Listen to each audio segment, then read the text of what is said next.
Boa noite, sejam todos bem-vindos e bem-vindos. Hoje nós vamos tratar de um tema que as pessoas têm um certo tabu, mas que é de extrema importância para o planejamento patrimonial da família, né? Que é o regime de bens. Para começar, já vou fazer uma pergunta. Quem de vocês sentou com o noivo ou a noiva para tratar do regime de bens? Acredito que praticamente ninguém, né? Só quem trata disso são quem tem grandes fortunas, que os advogados sentam, conversam e decidem.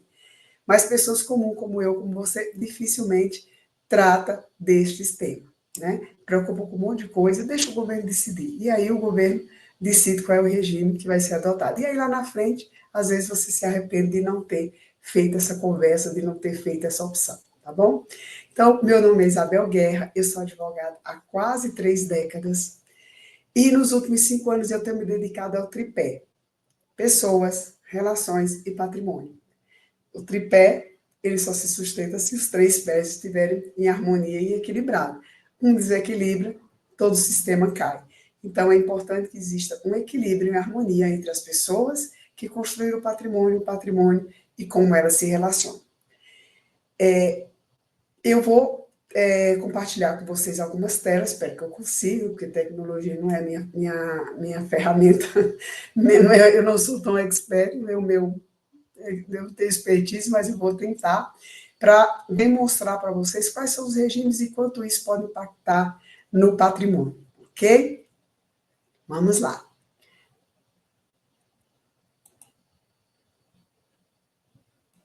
Bom, os regimes que existem, os mais comuns, tem um quinto, mas eu não vou tratar porque ele é pouco usual, então eu vou tratar dos mais comuns, que é o comunhão total de bens, que é aquele regime que tudo se mistura, tanto que você tinha antes do casamento, como que você construiu durante o casamento. O comunhão parcial de bens é aquele que o que você tinha antes de casar é bem particular, o que você constrói junto é bem comum.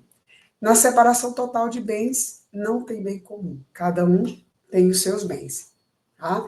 É o regime que você decide, então você vai ter que fazer um pacto pré-nupcial e decide por esse regime. Quando você não decide, a regra é o comunhão parcial de bens. Quando você não se preocupa, o governo decide e o governo decide como regra o parcial de bens. Tá? Quando você decide, você pode optar por esse ou por esse, tá? O separação legal de bens é uma imposição legal. Essa imposição ela acontece em função da idade, quando você tem mais de 70 anos, se você não escolher, ele não cai nessa regra. Quando você não escolhe ter mais de 70 anos, cai nessa regra, que é a regra da separação legal de bens. Ou quando você é viúvo, não fez o inventário dos bens adquiridos com o primeiro casamento, a lei obriga que você case com o regime de separação legal de bens, ok? Esse regime aqui, de separação total de bens, é um regime que algumas pessoas equivocadamente acham que o fato de adotar esse regime, por si só, já protege o patrimônio de terceiro. E não é verdade, e eu vou mostrar para vocês por que isso não é verdade, ok? Então, vamos lá. Aqui, no regime, os regimes de bens, como é que fica a divisão de bens numa eventual separação, ok? Então, você tem aqui o regime de bem de comunhão total de bens, que tudo se mistura, uma eventual separação, cada um fica com 50%. E não é 50% do que construiu durante o casamento, é 50% de tudo, do que você tinha antes e do que você construiu durante o relacionamento. Não existe bem particular, tá? Tudo é dos dois, portanto, separou 50% para cada um. No comunhão parcial de bens, pode ter e pode não ter bem particular. Se você tinha bem particular antes de casar, esse bem não se comunica, na separação, você vai dividir apenas aquilo que você construiu junto. Mas tem muita confusão aqui no comunhão parcial de bens, porque você tinha um terreno, aí o marido usou o dinheiro dele para construir a casa, e as coisas vão se misturando sem um planejamento, sem um ordenamento, e no eventual separação ou morte, isso traz uma confusão e uma dor de cabeça danada, tá? Então, por isso que o planejamento evita toda essa confusão. Separação total de bens, não tem divisão de bens, né? Cada um tem os seus bens, separou, cada um leva o seu. E na separação legal de bens também não tem bens comuns, né? Cada um tem o seu. Ah, mas e se eu, durante o casamento, comprar, casei com separação total de bem, mas eu comprei um apartamento usando meu dinheiro, o dinheiro dele, como é que fica? Aí não entra no regime, aí é uma copropriedade. Esse tem que constar na escritura pública o nome dos dois e é uma copropriedade. Aqui na separação legal de bens, né, tem uma súmula do STF que ele diz que se você adquiriu o bem e comprovar que houve esforço comum, esses bens podem ser divididos na proporção do esforço de cada um. Ok? Ok. Acho que aqui ficou claro. Todo mundo deve ter entendido. Agora, vamos para o que é complicado, que é utilizar esses regimes aqui numa sucessão. Isso aqui é o que a gente aprende. Isso aqui é o que a maioria das pessoas conhece. Só que as pessoas não sabem que na sucessão não funciona igual no direito de família, igual acontece quando ocorre uma separação. No direito de sucessão, tudo isso aqui muda. Isso aqui tem lógica. No direito sucessório, tem regra, tá? Isso aqui todo mundo sabe, todo mundo conhece, mas o que as pessoas desconhecem, inclusive advogados que não militam na área de direito de família, é como funciona a sucessão. E é isso que eu vou mostrar agora para vocês. Então, vamos lá. Aqui no direito sucessório, como é que funciona? Comunhão total de bens. Comunhão total de bens, tudo é dos dois. Então, se um morre, o outro tem 50%. Tem meação, ele tem direito a metade. Ela não é herdeira, ela é meieira. Ela tem metade dos bens. A outra metade dos bens vai para os herdeiros. Esses herdeiros, ele pode ser os descendentes, filhos, netos, bisnetos, como pode ser os ascendentes, os pais. Né? No caso de se não tem filho, os pais do falecido são os herdeiros naturais do cônjuge que faleceu. Tá?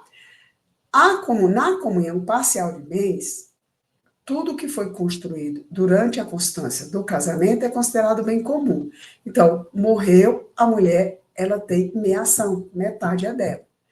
Bom, mas e se ele tinha bem particular, ou ela tinha bem particular e ele morreu, como é que fica? Eu sempre trato no exemplo de ele, porque estatisticamente os homens morrem primeiro. Então, eu sempre vou tratar aqui pela estatística, tá?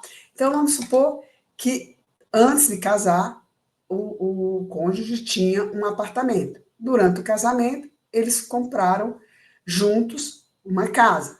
Esta casa a viúva tem direito a 50%, ok? Os outros 50% desta casa vai para os herdeiros. Agora, do apartamento que ele tinha antes de casar, ela é herdeira, tá? E ela vai dividir em partes iguais com os herdeiros. Portanto, ela vai ter aqui 50% da casa, mais um terço do apartamento que ele tinha antes de casar. Então, ela é meieira daquilo que construiu junto e herdeira daquilo que era bem particular do seu marido, ok? Isso, tenho certeza que vocês não sabiam. Na separação total de bens, a gente viu que, em caso de separação, cada um fica com o que é seu e segue a vida. Na sucessão, não. Se você não tem filhos, a mulher vai ficar com 100% ou 50% se os pais forem vivos. Aqui na separação total de bens, a mulher ela é herdeira, ela não tem meação, ela é herdeira, tá? E ela tem direito a no mínimo um quarto e ainda tem direito de permanecer no imóvel que foi a residência do casal enquanto eles eram casados, tá? Então, para que vocês entendam melhor, eu vou trazer um exemplo prático, né? Vamos supor que o marido tinha vários bens, vários imóveis, casou com separação total de bens e tinha filhos. Ela vai herdar junto com os filhos, sendo que ela tem direito a, no mínimo, um quarto, tá? Se ele não tem filhos, ela vai dividir essa herança com os pais dele. Ou seja, se os pais são vivos, um terço para cada um. Se só a mãe é viva, ela fica com 50%, a mãe com 50%, ok? Na separação legal de bens, não tem meação e nem é herdeira, ela não herda, tá? Nem herda e nem tem meação. Nesse caso aqui, os bens vão direto para os descendentes ou ascendentes. Só que tem uma súmula do STF que diz que se ela provar que os bens construídos durante a união teve esforço comum, ela vai herdar na proporção do esforço que ela comprovar que teve. Ok? Ficou claro? Para elucidar mais essa questão e eu mostrar para vocês por que é importante a escolha do regime, é que muita gente acha que casar o filho com separação total de bens, por si só, já é suficiente para proteger o patrimônio de terceiros. E não é. E eu vou mostrar para vocês por que não é, utilizando um exemplo prático. Então, este casal aqui tinha todo este patrimônio aqui, empresas, bens imóveis, móveis, e um filho único, que foi casado com essa moça e tiveram 2 filhos.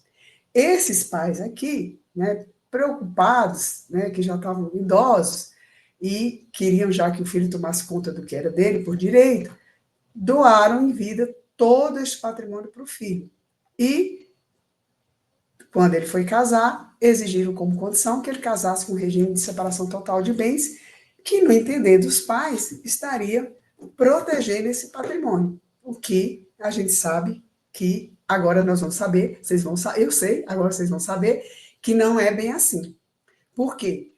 Porque se eles separassem, ok, ela não ia ter direito a nada desse patrimônio. Mas se ele morrer primeiro, ela vai ser herdeira e ela vai dividir todo esse patrimônio aqui em proporções iguais entre os 2 filhos. Então, este casal aqui, que doou tudo para o filho morreu antes dele, ficou nas mãos da nora, 100% nas mãos da nora. Por quê? Porque os filhos são menores e a nora responde pela cota dos 2 filhos. Então, ela ficou com a administração de 100% do patrimônio e os instituidores, os donos do patrimônio, ficaram sem nada, totalmente dependendo da nora. Se essa nora casa, a situação complica mais ainda.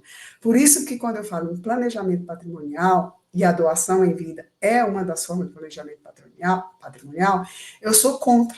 Por quê? Porque numa situação dessa, esses aqui ficaram, né, no ditado popular, no mato sem cachorro, ou seja, ficaram sem patrimônio, sem renda e totalmente nas mãos da nora.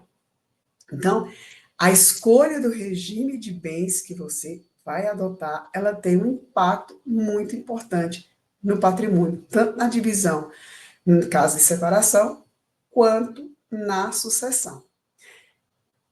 Isso era o que eu tinha de informação para trazer para vocês. Portanto, se esse assunto trouxe informações de conteúdo importante, se é importante, não para mim, mas se é importante para vocês, eu peço que vocês deem like, compartilhem com amigos, colegas de trabalho, vizinho, parente, etc. Por quê? Porque quanto maior for o alcance, maior é o número de pessoas que estarão informadas e que, a partir de agora, vão ter um outro olhar sobre a escolha do regime de bens, ok?